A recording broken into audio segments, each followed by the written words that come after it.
আসসালামু আলাইকুম এভরিওয়ান, সবাই কেমন আছেন? আশা করি সবাই ভালো আছেন। আলহামদুলিল্লাহ আমিও ভালো আছি। তো সুন্দর একটি ভিডিও নিয়ে আজকে চলে আসলাম আপনাদের মাঝে।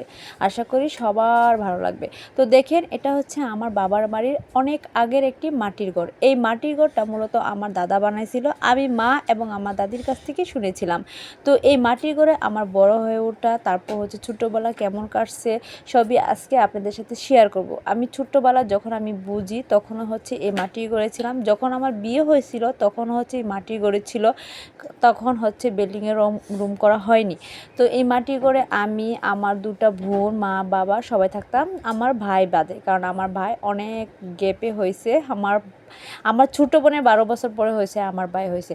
যাই হোক, মাটির ঘরে এখন অবস্থা দেখেন, যত ধরনের হচ্ছে ব্যবহৃত ছাড়া জিনিস এগুলো রাখা হয়, মানে স্টোর রুম হিসাবে ব্যবহার করা হচ্ছে। এখানে দেখেন পাট রাখছে আমার মা।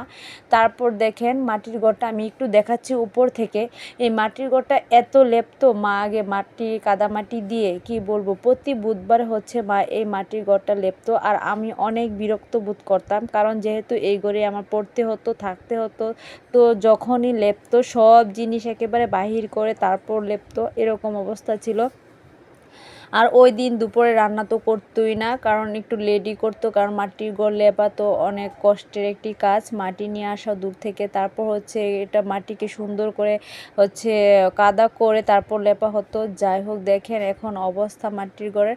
আর আমি এখন এই ঘর থেকে বের হয়ে গেছি। অনেক গর্ত ছিল, আমার ভয় পাচ্ছিল, কারণ এখানে সাপ না হচ্ছে ইঁদুরের গর্ত তা বোঝা যাচ্ছিল না। আর এই তো দেখেন আমার বাইরের কবুতরগুলো কত সুন্দর না। আর এটা হচ্ছে গোয়াল ঘর, এখানে গরু থাকে। তো গরু আছে আমার মার একটা।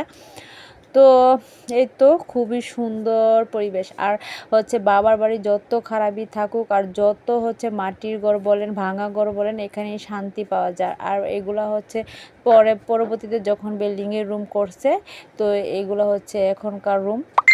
তো এখানে দুইটা রুম। আর দেখেন আমার ছেলেরা আসলে কত অগোছানো করে রাখে, আমার মা বারবার গুছায় আর হচ্ছে তাদের সাথে চিল্লাই। তো ভালোই লাগে, আমি মাঝে মাঝে একটু রাগ করি ছেলেদের সাথে প্লাস আমার মায়ের সাথে। তো আবার হচ্ছে বুঝি যে আসলে আমার ছেলেরাই একটু দুষ্ট বেশি।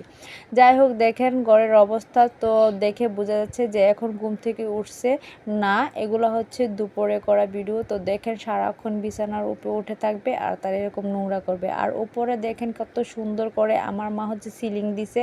তো সিলিংটা বানাইছি কি দিয়ে জানেন? মায়ের শাড়ি দিয়ে। তো সুন্দর করে সিলাইয়া মা হচ্ছে সুন্দর করে সিলিংটা লাগাইছে। তো মূলত সিলিংটা বানাইছে মা, লাগাইছে আমার বাবা। তো এই তো দরজা জানালা সবই সুন্দর আর সবই কিন্তু আমার কাছে ভালো লাগে। আমার বাবার বাড়ি আমার কাছে ভালোই লাগে। তো এই তো আস্তে আস্তে করে আপনাদেরকে সবই দেখা